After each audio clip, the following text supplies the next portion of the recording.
खबरें तफसील से। अमित शाह उत्तर प्रदेश के दौरे पर हैं। अमित शाह ने उत्तर प्रदेश के लखनऊ से रुकनियत साजी मुहिम का आगाज आज से कर दिया है। अमित शाह ने इस मौके पर खिताब करते हुए मेरा परिवार भाजपा परिवार का नारा भी दिया है।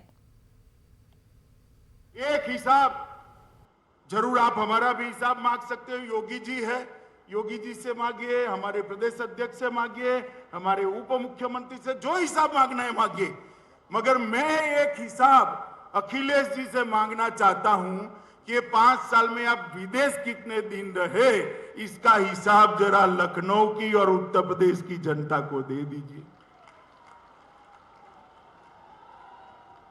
उत्तर प्रदेश में कोरोना आया, बाढ़ आई, आप कहां थे, इसका हिसाब दे दीजिए।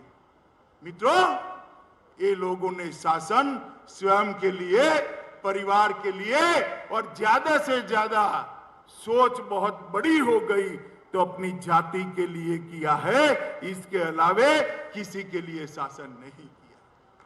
मोदी जी के नेतृत्व में योगी आदित्यनाथ ने जो सरकार चलाई, वो सरकार यूपी के हर गरीब गुरबे के लिए चली है, यूपी के युवा के लिए चली है, यूपी के महिला, दलित, पिछड़े और आदिवासियों के लिए।